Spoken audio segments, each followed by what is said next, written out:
Good afternoon to everybody. My name is Mariusz Skrobała. I'm a Polish activist and publicist. And with me today, a PhD student and a member of Julius Evola Foundation, Mr. Luca Siniscalco from Milan in Italy. Hello, Luca. Hello, good afternoon to everyone. And thank you very much, Marius, for the invitation. It's a great honor and a pleasure to have you here. And Luca, we are going to talk today about the person and philosophy of Julius Evola, one of the most controversial philosophers of the 20th century. And as Franco Ferraresi, Italian scholar, said about him, his system was one of the most anti-egalitarian, anti-liberal, anti-democratic, and anti-mass systems created in the 20th century. So it's a very interesting topic.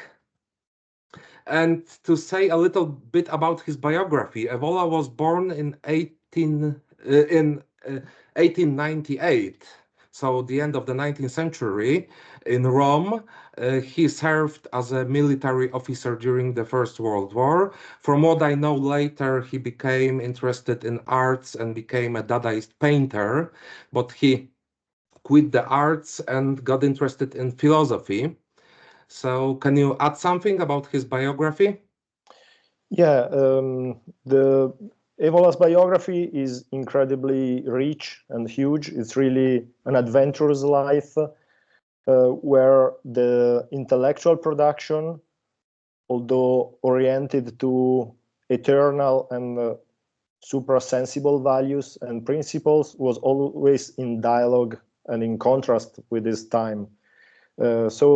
There are many things that we can add, but the most important ones, I will say, is that, as you have mentioned, Evola went through different stages and interests.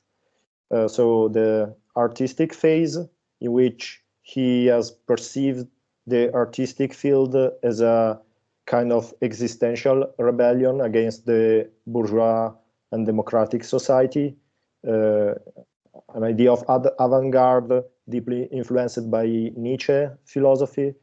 And then he found somehow the limits of this field, and he went deep into esotericism, the study of Western but also Eastern esotericism and religion.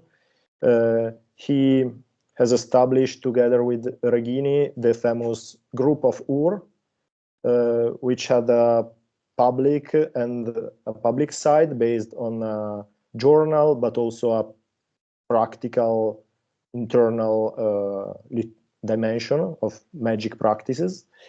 And then many relevant things happen. The interest towards politics, and especially the new Italian regime with fascism, which is a controversial but fundamental topic in this context, and also the intellectual encounter, thanks to Regini, with René Guénon, who let Evola discover the concept of perennial tradition, which became a fundamental pillar of his esoteric and religious perspective. So all these interest, and I have forgotten another fundamental phase, the philosophical one, because Evola has written 3 fundamental texts in the context of idealistic philosophy. And so all these different interests somehow interact together and were elaborated in a very complex, new and original philosophy, and more than philosophy, a Weltanschauung, a worldview, to use Evola's own words. And then this worldview was, especially after the Second World War, elaborated in different fields. Evola had really various interests, from Eastern religious to metapolitics and political philosophy, to existential philosophy. And so this unitarian and coherent worldview was adapted to all these different fields. And I think it's very important to say that the core of his philosophy was, as the title of his main book, The Revolt Against the Modern World. So he hated, he despised the modern world. He didn't consider it as a real reality, but as a kind of state of a fall of the civilization, yes? Yeah. So for Evola, a real state, a real civilization is built on the notion of empire, on hierarchy and castes. And what is considered to be the modern world, democratic, egalitarian, flat, it's not a real reality, but it's a state of fall, as Oswald Spengler described in 1918 in his famous work, The Decline of the West, yeah, that the Western civilization is in the state of the fall. And I think this is the point from which Evola starts his philosophy. The West is dying, and the reason is the break with tradition and spirituality, and the revolt of the masses, and the victory of democratic, flat, equal society. Yeah, so that's the core. Revolt against the modern world. That's the core of his worldview. Yeah. Yeah, that's a really important topic, which is based philosophically on a distinction which Evola proposed at the beginning of Revolt Against the Modern World, which is called by him the doctrine of the two natures, and which is based on Platonic thought. So there are two different nature, two different levels of reality: the being and the becoming. What is eternal, true, and perfect, and what is mere contingency. And the political system, which Evola tried to elaborate on the basis of traditional thought, looks at this plane of eternity, at the doctrine of being, in opposition to the accelerated modern world, which is seen as the world of becoming, where all the value is attributed to superficial notions, to a superficial lifestyle, and not to this coherency with the eternal revelation, which is the basis of traditionalism. And if it's important also to stress that Revolt Against the Modern World represents a sort of Evolian response or re-elaboration of another very famous book by René Guénon, which is The Crisis of the Modern World. Yes. And it's interesting that the phenomenological description of the crisis of the modern world, or of the decline of the West, as you have mentioned, is quite similar, is somehow shared by the two authors. But Evola's own perspective is clarified into the word rebellion. Revolt. Revolt is the right translation. Revolt is this active attitude, which is typical of Evola's personal biography, not only intellectual point of view. Yeah. The important thing is that he considered Guénon to be a master, and I think he even called him a master for modern times. Yeah.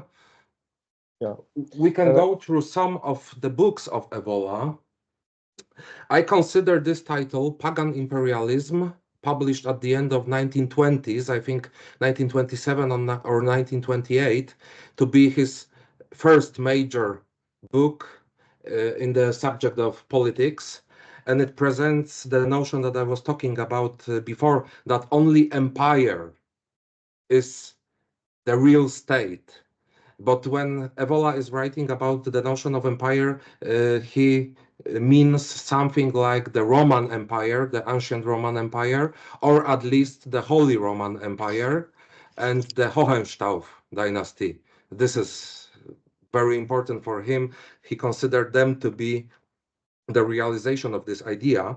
And in this book, in the first chapter, which is called We Anti-Europeans, So, like he's saying that we are no longer real Europeans because we are not spiritual, we are not religious, we are not inclined into castes and hierarchy. We became demoralized and we became degenerate. And the starting point is, he writes, European decadence. The current civilization of the West is expecting a substantial upheaval without which it is doomed to collapse sooner or later. It has realized the most complete perversion of every rational order of things.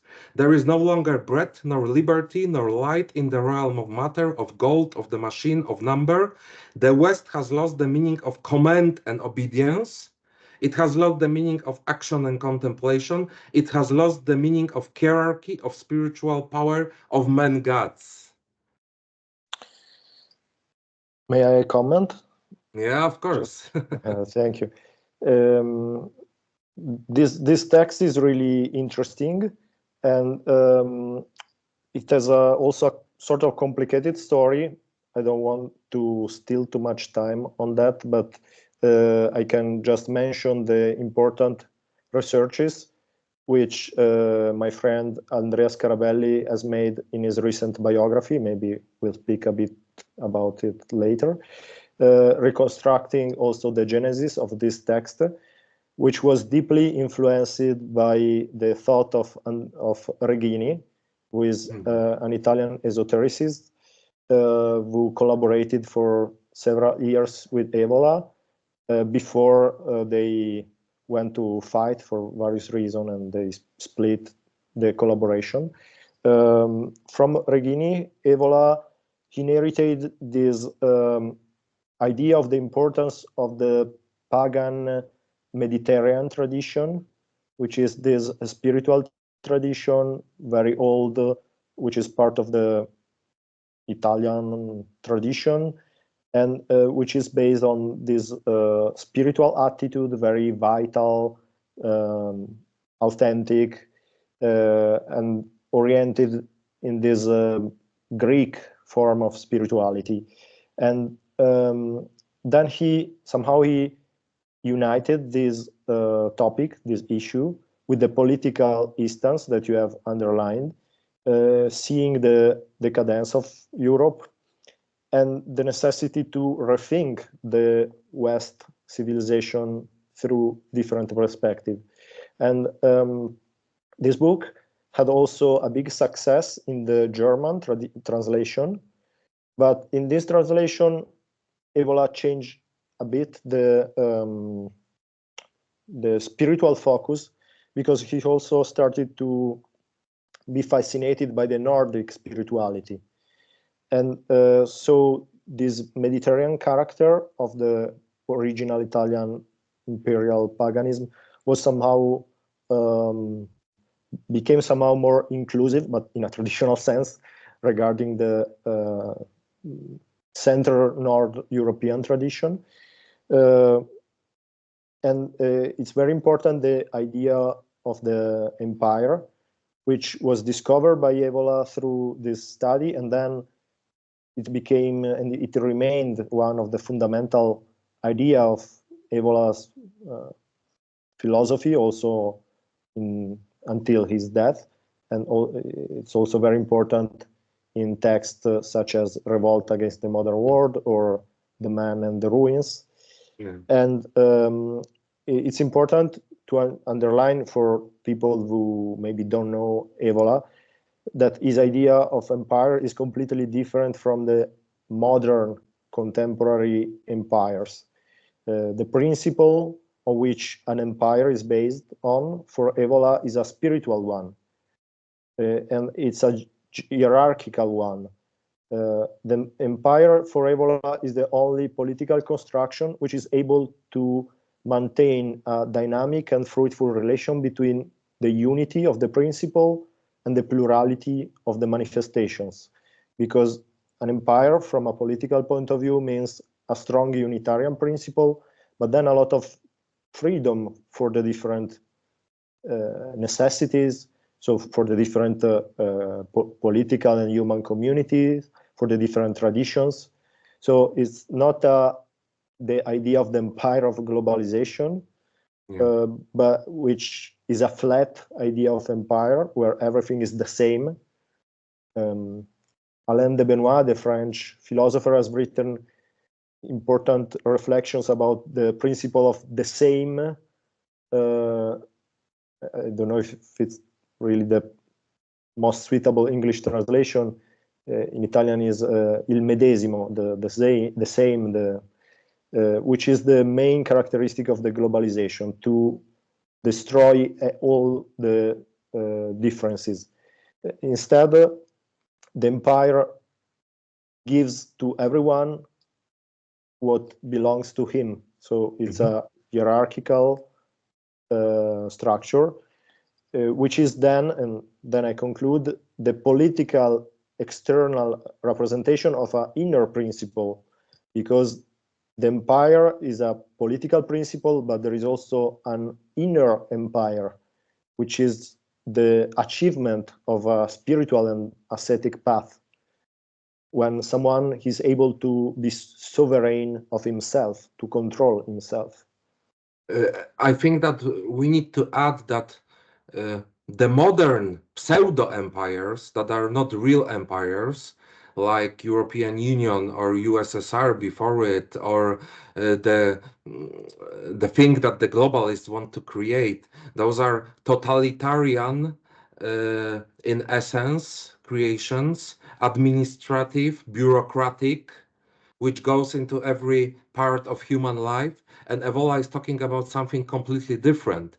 He's going back to the Roman Empire, and he's going back to the Holy Roman Empire in the medieval ages, which is more a spiritual empire than a bureaucratic administrative organism. Yeah, and the person of the emperor is semi-religious one, like in the Roman Empire, Pontifex Maximus, so the builder of the bridges between this world and another. So the difference is huge. Evola is against any kind of modern version of empire like the USSR was, which was totalitarian and trying to control every part of human life. He's completely against that. Yeah. Yeah, and your reflections are very true, and I think they are perfectly in line with Evola's thought, because accusing contemporary conception of empire to be totalitarian is something which Evola could have perfectly accepted, because he has written important pages openly against totalitarianism, stating that his strong, we could say maybe authoritarian idea of state is based on this spiritual authority and on this freedom, which is part of an organic political system. Organicism is probably another important keyword in this discourse. And organicism, as for example, the one theorized by Ottmar Spahn in Austria, who was a friend of Evola, is completely different from the utopian idea of a totalitarian system where every single aspect of individual life is controlled. Yes, that's very important, because for him the authority comes from spiritual values, from being spiritually higher than the others, not from violence. Yeah, that's a huge difference between the traditional world and the notion of authority in the traditional world and the modern world. Yeah, and That's very important. Evola wrote another book that is very popular now. Here I have two editions. Oh, to be clear, he didn't write it. It's a collection of his essays, published for the first time in 2001 under the title Metaphysics of War. Here I have two editions by Arctos. Arctos is publishing a lot of works by Evola. This publishing house is probably probably the biggest publisher of right-wing literature in the English-speaking world at the moment. And this book is very popular, so they did two editions. And It contains essays written by Evola before the Second World War, mostly to Il Regime Fascista, the main newspaper of the Mussolini regime.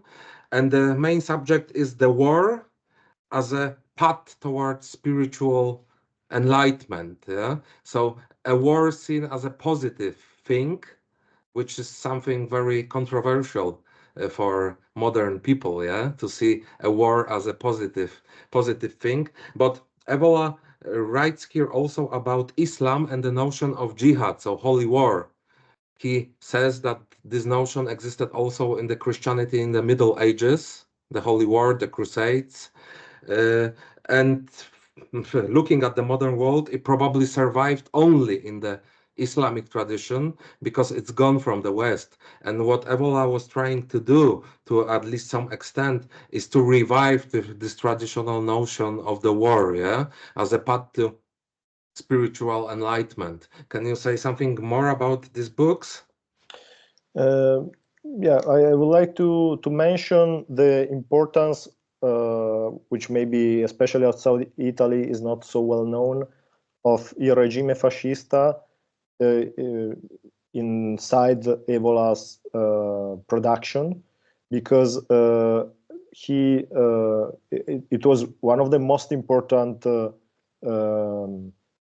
publication at that time. It was a daily paper, probably one of the most prominent, with really a huge public. And Evola received the opportunity to organize a section of this regime fascista, which was called Diorama Filosofico. It was a sort of more cultural and theoretical, although with many references to politics, section, which went on from the 1934 until 1943, so for almost 10 years. And Evola tried to manage to publish there not only important personal reflections, but also translations of the most relevant, I will say, authors of that time, at least in a reactionary perspective. I think it's really fascinating, because I think it's impossible to imagine now a very common and spread newspaper which hosts articles written by René Guénon, which the pseudonymous of Ignitus, or many Austrian authors such as Otmar Spahn, Wilhelm Arich, many conservative revolutionaries from Germany, for example, Karl Anton von Rohan, Wilhelm Stapel, the very famous Gottfried Benn, who is probably one of the most important German writer of the last century. And so it was really an interesting cultural milieu to elaborate sort of conservative revolutionary perspective. And among these writings, we can find also the one you have mentioned. And here, Evola's perspective is always oriented in this traditional spiritual perspective. So the war is considered as an existential experience, which is a sort even of religious one. Yeah, a religious one, which is a concrete exterior manifestation of an inner conflict, which is the one which is typical of every religious and esoteric path. Evola is very clear in stating that only in New Age perspective, the spirituality is something completely easy, peaceful, without problems and issues.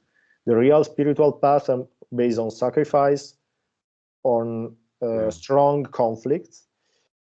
And these conflicts, which we live in our inferior life, are somehow symbolically expressed through the conflicts between civilizations and principles. And the experience of war can thus be a very productive experience from a spiritual point of view, if it is conducted in a real ethical perspective, which is which can be violent from a physical point of view, but it never contains hate towards the enemy. On this point, Evola is very clear. Evola was always against all the irrational expression of violence, of vulgar opposition to the enemies. In war, we need to do the right thing, thanks to the right principle, sacrificing a lot, even the life, but always with this spiritual serenity, which is based on the fact that traditionally we should know that if we do the right thing, we don't have to feel any kind of fear towards the physical risks. And this is very interesting, and there are many similarities, for example, between this traditional conception, which we can find in many traditional sacred texts, and also in some Christian philosophers of the first part of the Middle Age, and the coeval philosophical reflection of the German writer Ernst Jünger, who was admired by Evola, who also has written a text on Ernst Jünger and many articles. Jünger was a hero of the First World War, and he described his experience in many books. For instance, the most famous one is called in German is in Stahlgewitter, which means in the. I think the storm of steel, something storm like of steel. that. Yeah. That's the right He translation. also praised the war, but what we have to mention is that Evola, in these essays, he condemns modern total war. He gives an example of Bolshevik Russia, who doesn't care at all about humans and human life. And he condemns the 20th century war that is destroying completely everything. It's killing the civilians, it's destroying the cities, it's erasing the enemy and the whole civilian population from the earth. For him, the real war is the war of the world of the tradition. So aristocratic armies fighting against each other, men against men, not destroying the women, children like the Bolsheviks did in the 20th century, like the Nazi Germany did. And he writes here, these elements of ancient Indo-European tradition in which the motives recur of the sacrality of war and of the hero who does not really die, but becomes part of the mystical army in a cosmic battle, have had a perceptible effect on certain elements of Christianity, at least that Christianity which could realistically adopt the motto Vita es militia super terram, and recognize not only salvation through humility, charity, hope, and the rest, but also that by including the heroic element in our case, the kingdom of heaven can be taken by storm. It is precisely this convergence of motives which gave birth to the spiritual conception of greater war. Yeah, thank you. It's very important what you have mentioned. The fascination for Ernst Jünger is mainly based on his personal heroic attitude, which becomes a way to describe the possibility for the contemporary man in his individual activity to restore this traditional attitude. But you are perfectly right from a more broad point of view that modern war is condemned by Evola. And among the other traditional references, he often quoted concerning the topic of war. I don't remember if also in these essays, but it's however an important source, is the Indian text of Bhagavad Gita, which was one of the favorite traditional texts of Evola. We know that he read this book many times during his lifetime. It describes very precisely the war of the world of tradition in ancient India. Yeah. Yeah, and here you find this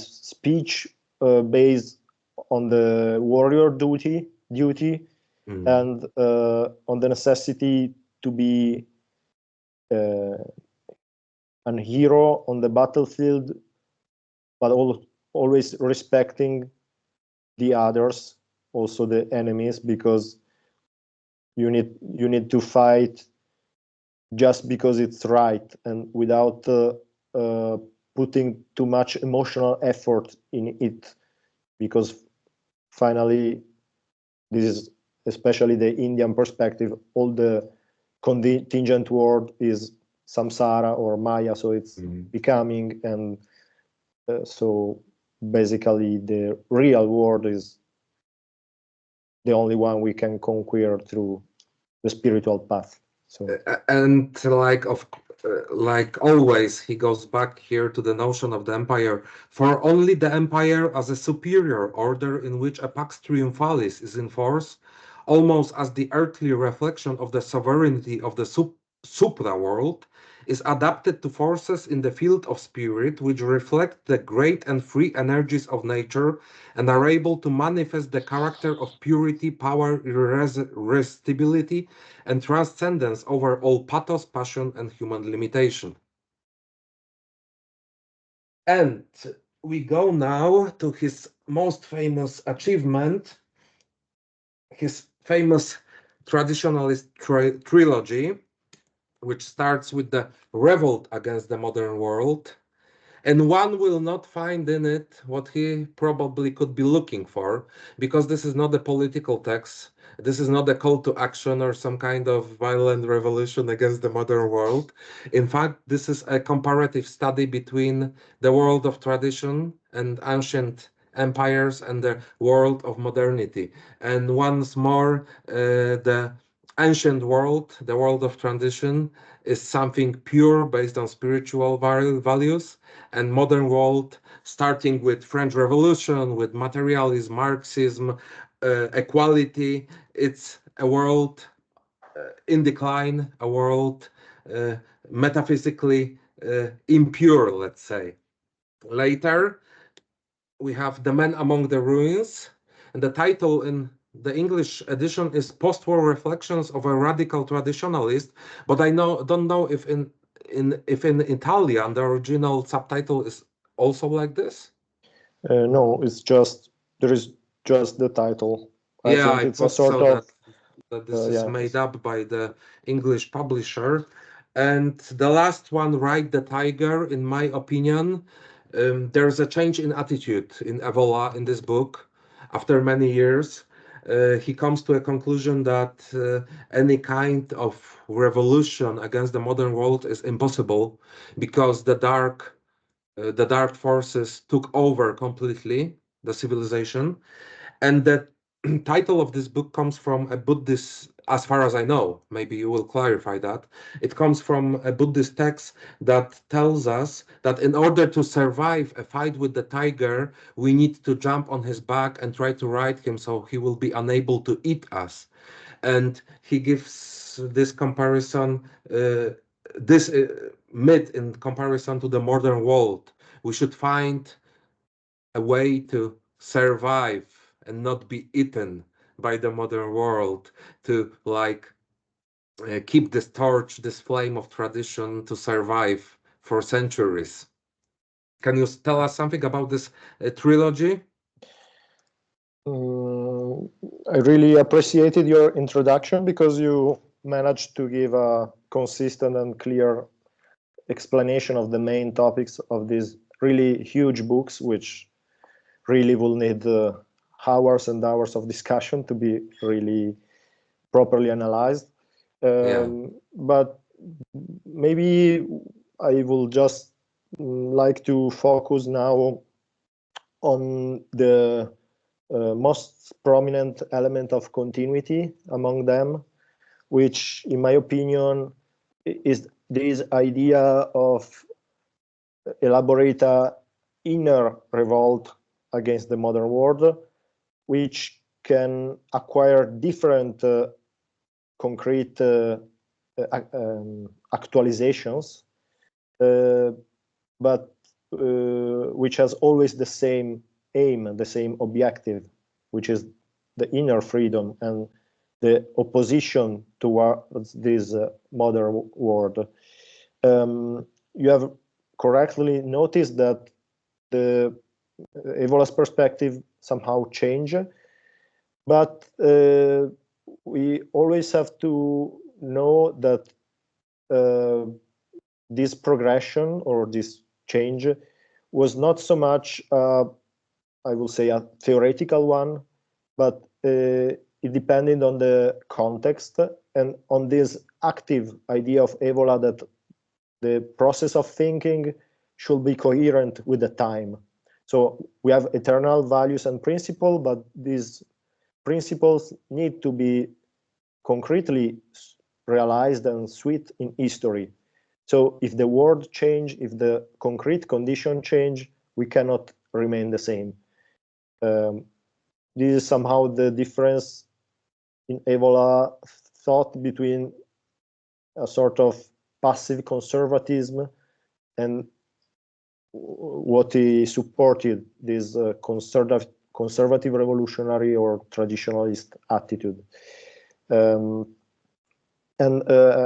Thanks to some researches, we have discovered that Riding the Tiger, who was released only in the 1961, was already partially written at the time of revolt against the modern world. Okay. Oh, so, I didn't know that. That's a surprise.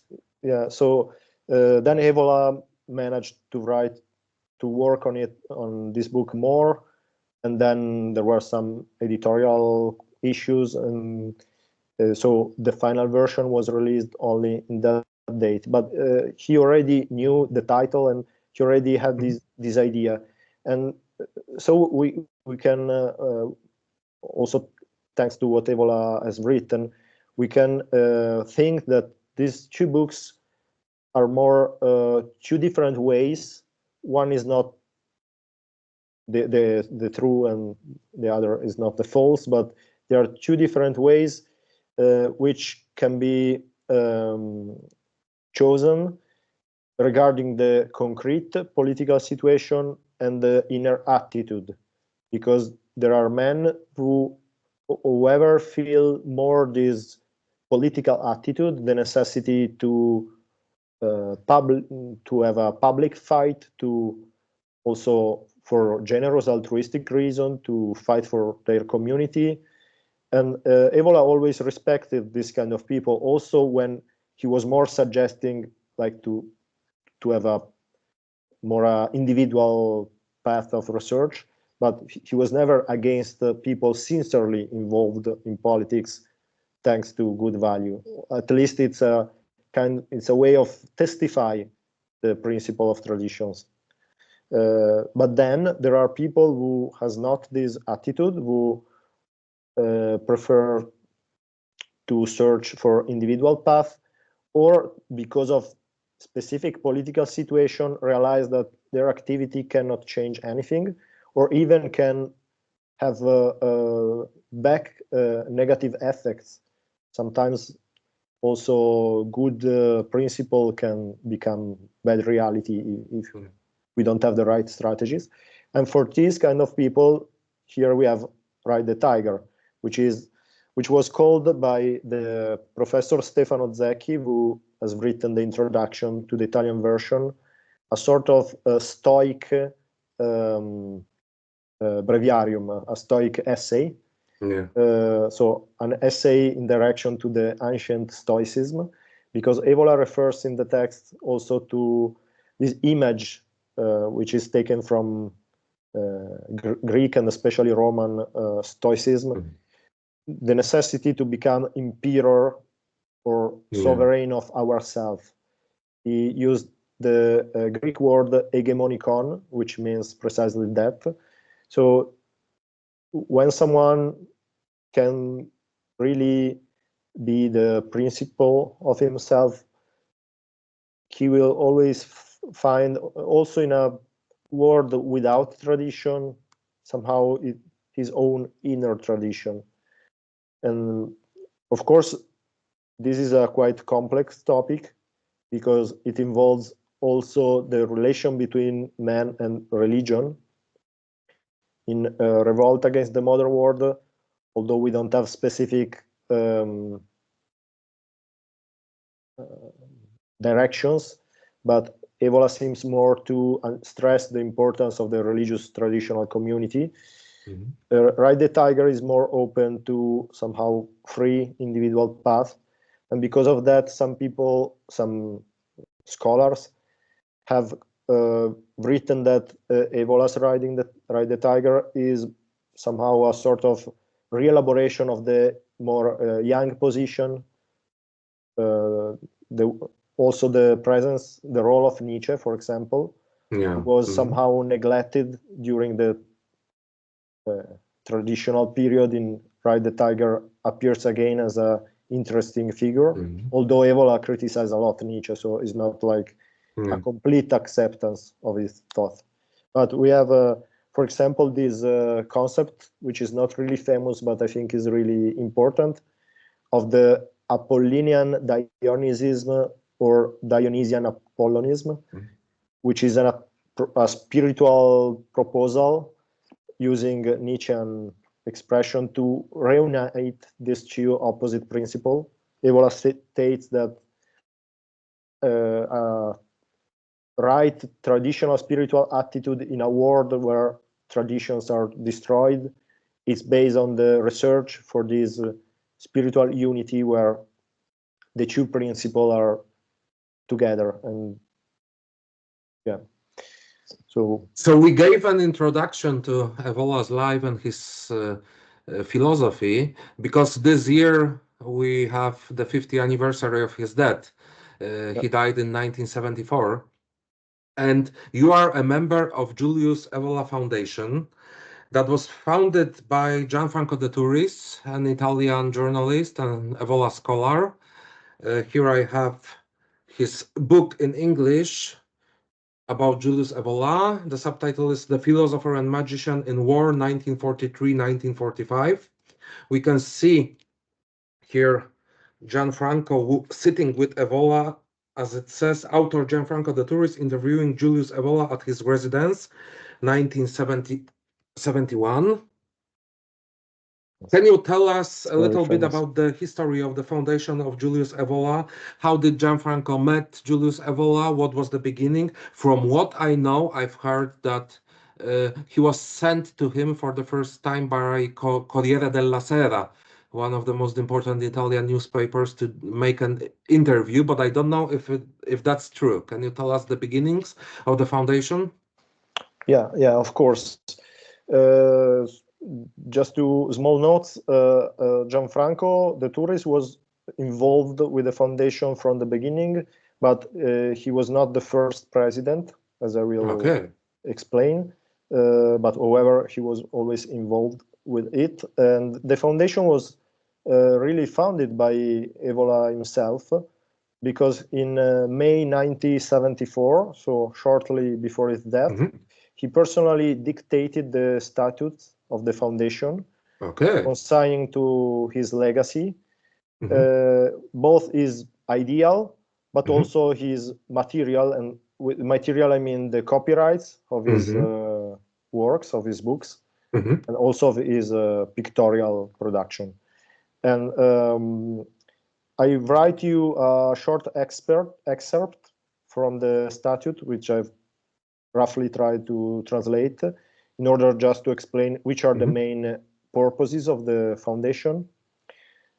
The foundation's purpose is the reaffirmation of the traditional values of culture as an expression of the human personality in thought, in historical and scientific investigation, in art. To this end, it aims to create a fertile ground for meeting, discussion, cooperation between all those who in the various fields of cultural life follow the principle of truth and responsibility. To this end, promoting, and here we have a list of activities: publications, study meetings, conferences and debates, conferences, exhibitions, concerts, periodic prizes for works of art, study of art, and so on, contacts with similar Italian and foreign associations, scholarships, any other initiative that tends to enhance and disseminate the thought and work of Julius Evola. Mm-hmm. So in the almost half a century since its creation, I think that Evola's foundation has always remained faithful to these principles through various channels and interlocutors. And I will recognize two main historical merits. First of all, to preserve a network of Evola's scholars, disciples, interpreters.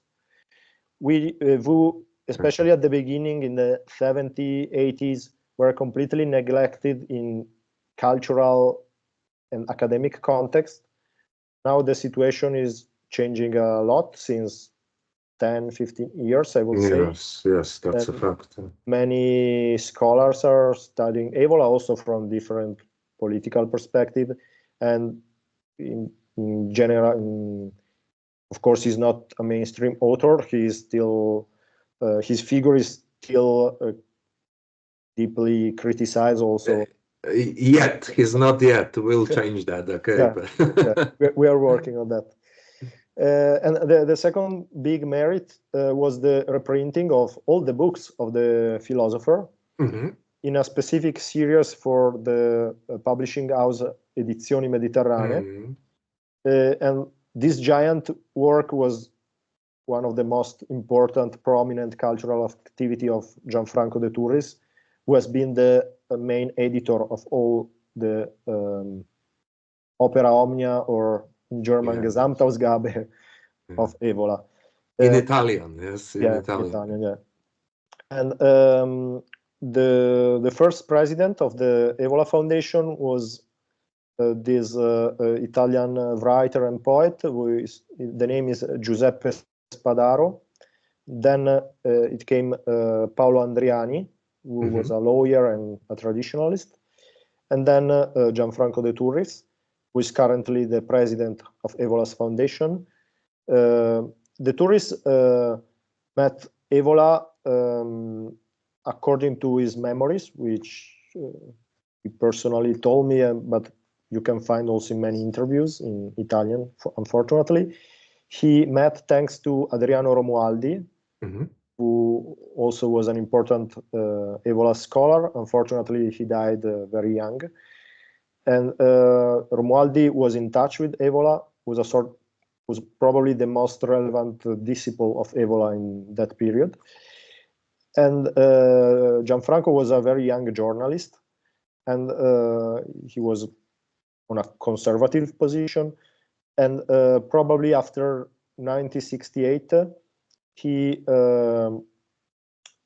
after he had spoken about Evola on a monthly magazine, which was L'Italiano, directed by Pino Romualdi, he met Evola, and he had the opportunity to ask some interviews to Evola, and probably some interviews were more on politics or also on contingent event.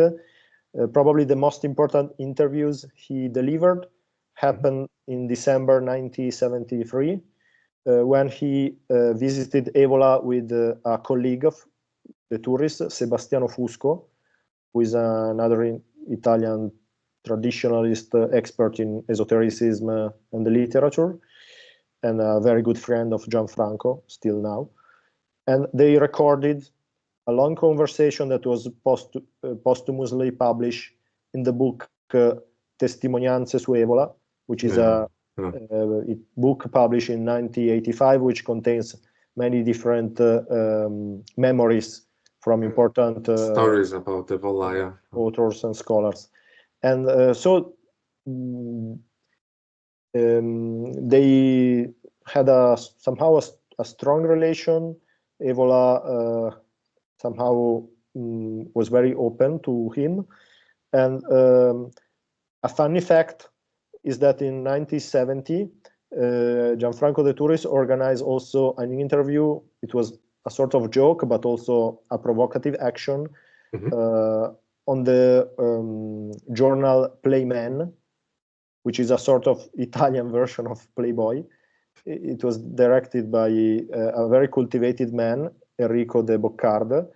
2 years before, Evola had published Metaphysics of Sex. No, sorry, it was 12 years before. However, not a lot of time before. And they agreed to have this very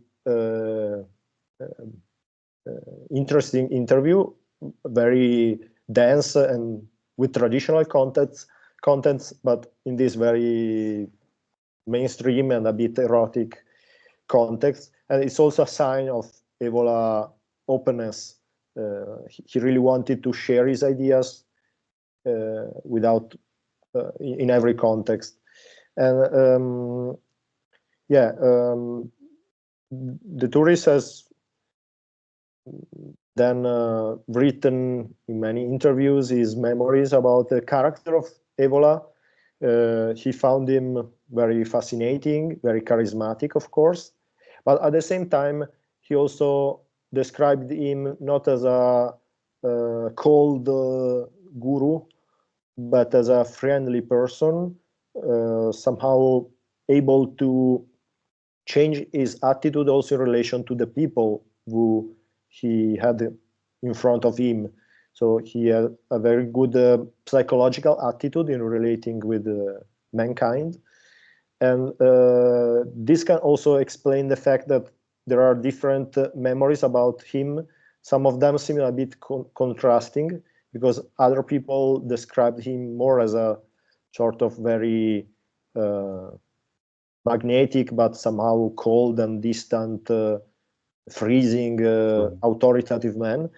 And the Turris hypothesis is that he also tried to share with people what could be useful for them.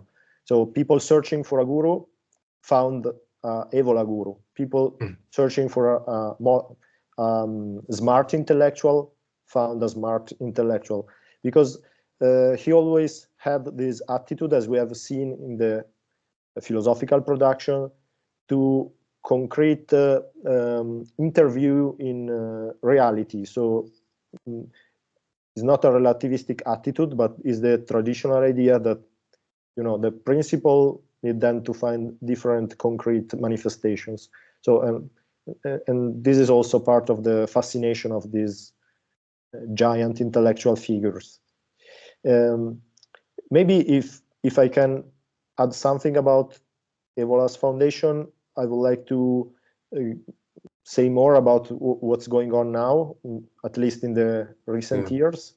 Or I don't know if you want to add something. Yes, of course, but first I have a question. When did you join the foundation, and when did Andrea Scarabelli, who recently wrote a biography of Evola, join the foundation? So, I mean, our collaboration, my collaboration started around 10 years ago. But then I formally joined the foundation some years later, together with Andrea, who then became the vice secretary. Okay. Because now the foundation has this structure, which is based on the president, who is Gianfranco de Turris, the secretary, who is Giovanni Sessa, who is an Italian scholar and very interesting philosopher, and then Andrea is the vice secretary. Then I am a sort of affiliate to the foundation, and the main activities of Evola's foundation, I will say we can divide it in 3 main areas. The first one is the organization of conferences. Yeah. Every year a conference takes place, a topic is decided. Often the topic It's based on an anniversary of a book publication, but sometimes it's just a relevant topic in Evola's production.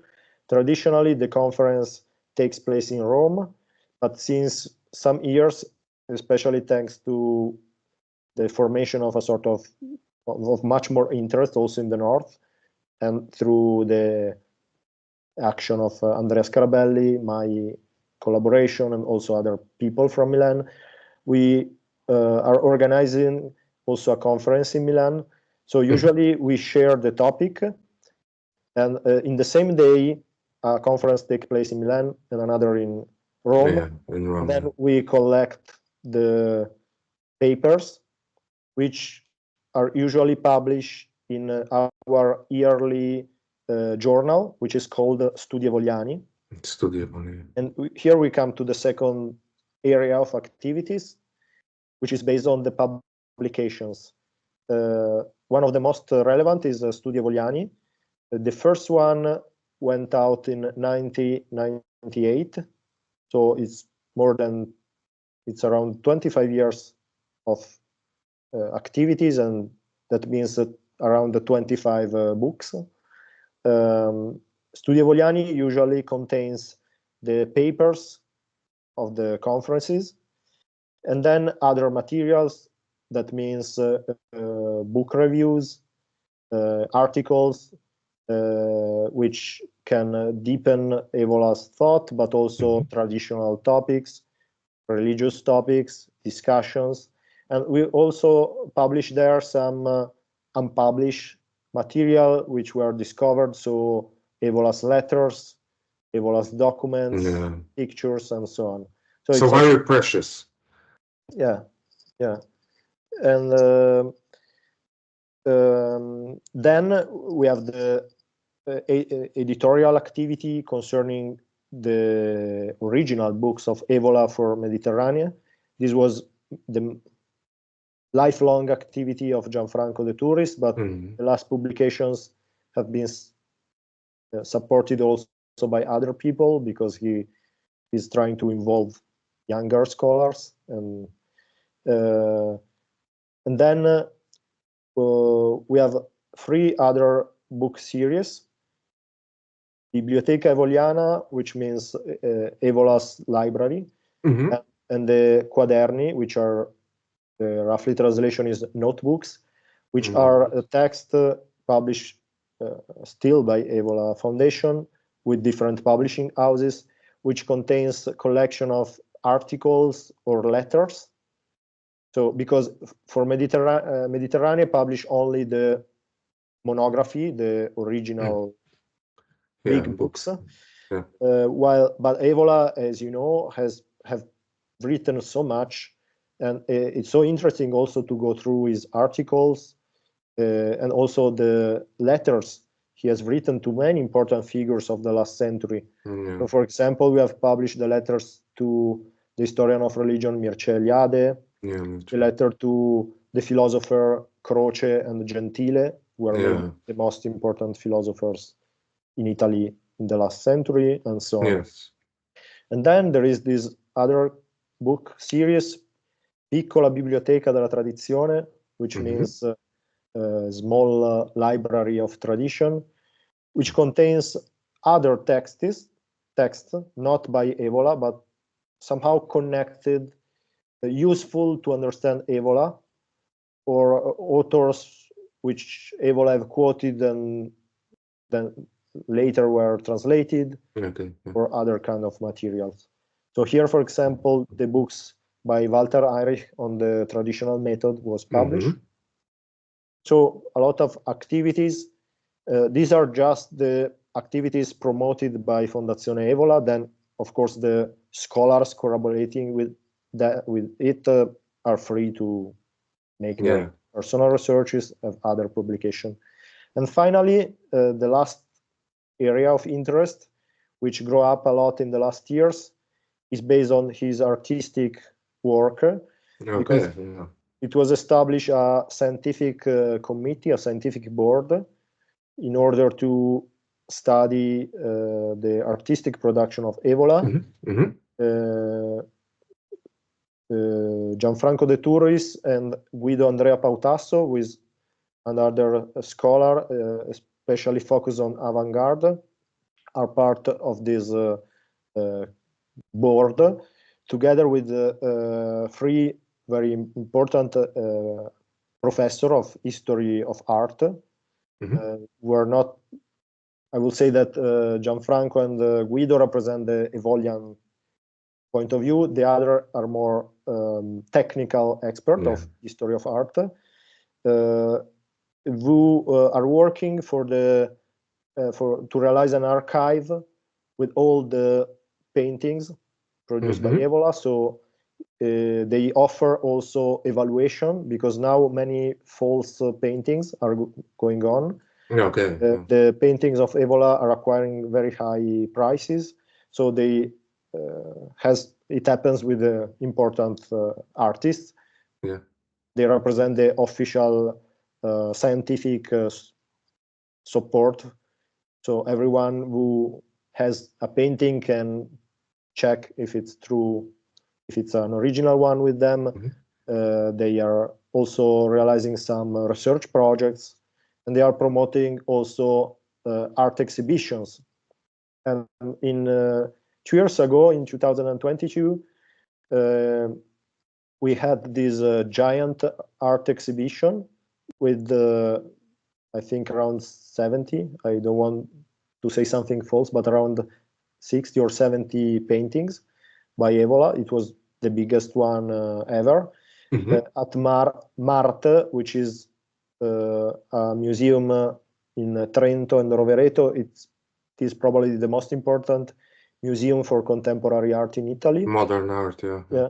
And it was promoted by Vittorio Sgarbi, who is a really famous Italian intellectual and historian of art. He's super popular. He's like every day in television. And he's now candidate at the European election as independent, but in the list of Fratelli d'Italia. So Meloni party, yeah. He was very fascinated by Evola paintings. He discovered lately, in the last years, he's not at all from Evola's background, and he supported Evola's foundation to realize this very important exhibition, which was a big success. And in 2000, at the end of the year, was moved in another city in Tuscany, in this Villa Bertelli in Forte dei Marmi. And now there is another big exhibition currently at Cremona. It's a city, it's a town, not a big city, in the north. So there is a big focus on this Evola's production, but at the same time, other important things are going on. And still in 2022, which was a very important year for us, in Rai television, Rai is the public channel in Italy. Yeah. We know it in Poland, from the name. Yeah. There is a very famous program on history. It's called Passato Presente. It's directed by Paolo Mieli, who was the director of the Corriere della Sera. He's a leftist journalist, but at least a very cultivated man. And he decided to realize 1 hour of a chapter of this program on Evola's life and Evola's philosophy. And to be honest, we appreciated it because, of course, there were some small mistakes in the biographical reconstruction. Some tones were a bit too much critical in respect of our position, but the general perspective was correct, was clear, and it was important for us that, public television recognize at least the importance. That doesn't mean that we have to follow his thought, but that is an important intellectual whom at least we need to learn and to study. Could be the first step in taking him into the mainstream. Mainstream, I don't mean to make him a popular philosopher for the masses, but to so his ideas can go to everywhere. I think it was a very important step. And then this year, we are facing this important anniversary, and there are many activities. And I will mention the three most important ones, I think. The first one was the yearly conference of the foundation, which took place in May. But we decided this year to make something very important and somehow prestigious. So we just had one conference, this time in Milan, and it was a daily conference, so a sort of congress, morning and afternoon. It was about, the topic was Evola as European thinker. So we tried to discuss the role and the activities of Evola outside Italy. So outside concerning his travels, but also in a metaphorical way. So his intellectual connections with other tradition and histories. And I had the opportunity to deliver, unfortunately online because I'm still in Germany, a speech on Evola and Germany.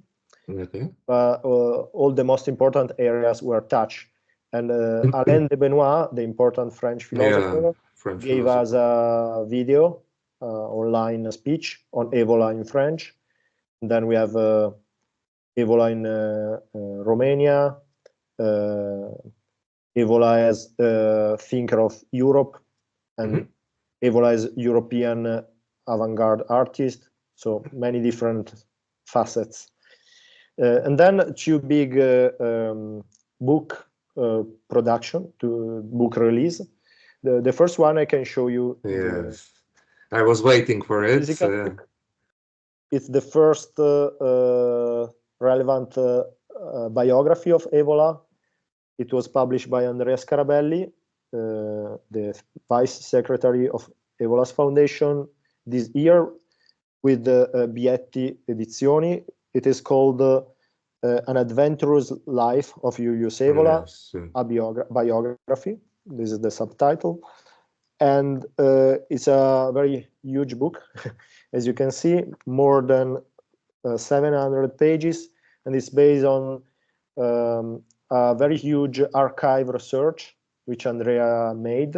So he limited not only to the analysis of the Cinnabar path and of the letters of Evola and all the materials we know, but he visited really a lot of archives and libraries. So there must be a lot of details about his life, his work. So incredible thing. Yeah, it's extremely interesting because apart from the notes for Evola disciples, there are also some biographical elements which seem to affect also our comprehension of his thought. So it's really something innovative,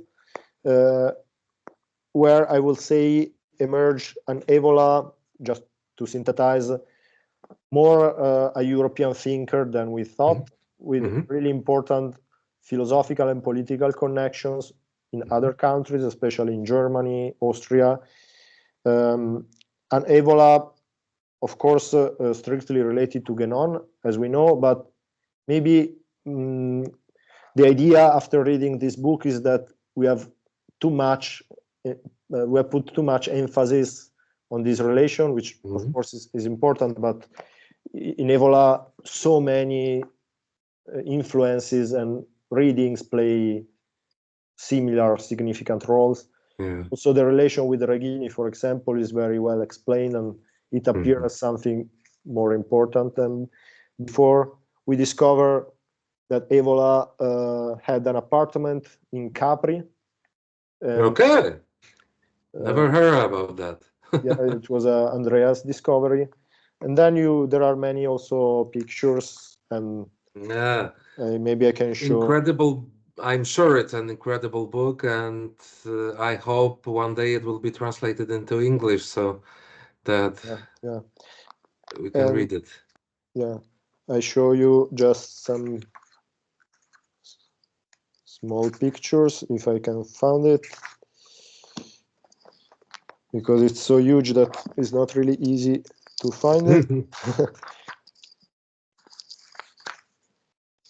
This is, for example, a new picture. Oh, I saw it Maybe. on your profile Yeah. or in the foundation profile. I don't remember exactly. Yeah, Yeah, from the military, I think. yeah, Yeah. yeah, at the time of the war.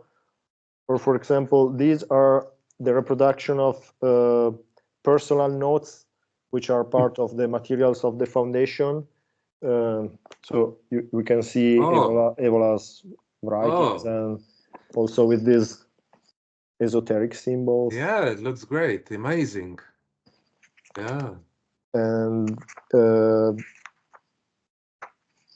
here other Oh, yeah. materials. Okay, yeah. So yeah, so it's an important publication.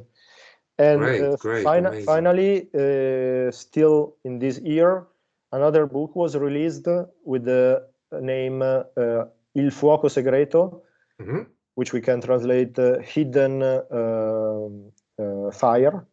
Okay. It's a book which was edited by me, Andrea Scarabelli, and Professor Giovanni Sessa. It appeared in the For Mediterranean edition with the name Julius Evola as author, because it's a sort of miscellaneous text based as a model on the French Cahiers de l'Erne, where we have collected the most important new relevant materials discovered in the last years. So the most of them are text by Evola, and there are many different sections, many letters.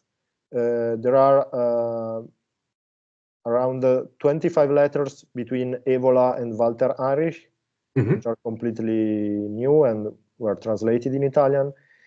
There are all the letters with Massimo Scaligero, who was Yeah. a very important Italian esoteric. There is a dossier on Evola and the Conservative Revolution with the letters to Ernst Junger, Gottfried Benn, and other authors.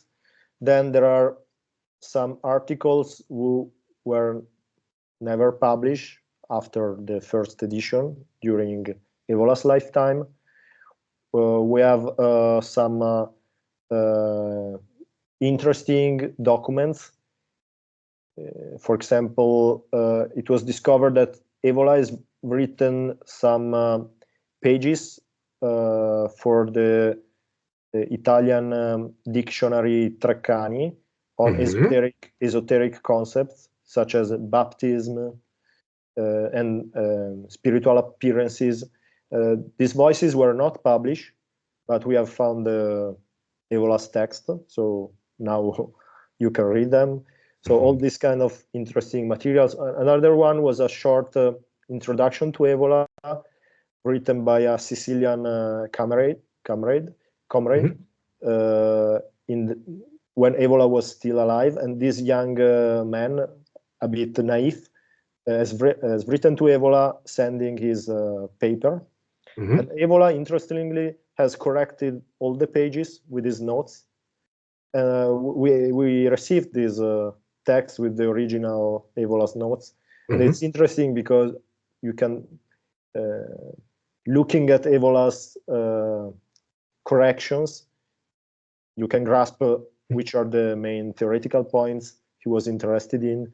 So all these kind of unpublished materials, among them also, and then I conclude, were also some drawings were found. There is a drawing which is a preparatory one for a famous painting, one of the few figurative from Evola, where he describes a woman with esoteric features. And so we have found the original drawing in order to prepare the painting. So it's not an organic text, but it's full of interesting materials, which we hope in this important year can somehow testify the importance of Evola and can offer, especially to scholars and people passionate in his thought, new ideas, new perspectives, new materials.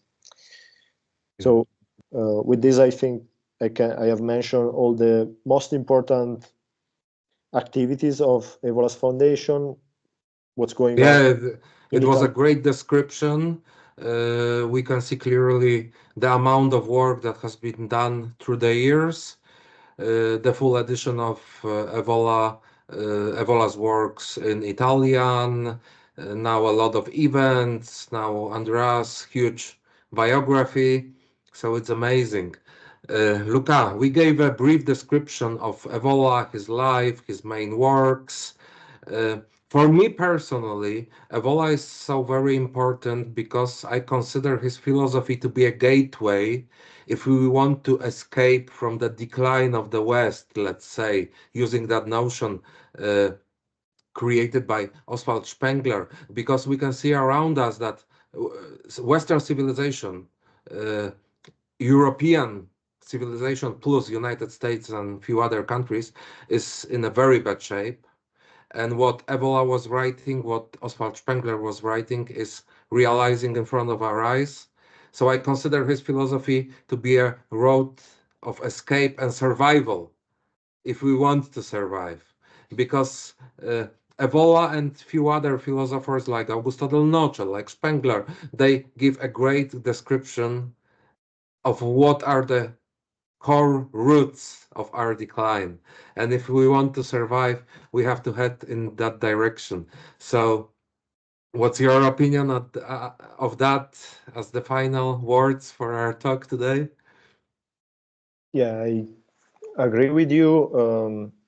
I'm studying, I have been studying along Evola as a scholar, but as member of Evola's foundation, I am quite passionate about his worldview, and I've always been fascinated, especially by the concrete existential relevance of his thought.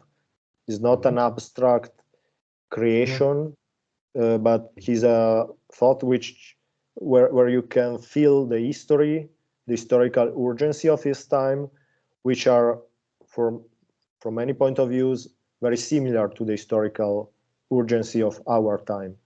And so I agree that he's an important author whom deserves study, and somehow also, as long as we can, a sort of personal application. There were a lot of people who considered him to be a kind of prophet, yeah? Because there were people who were cherishing him so much.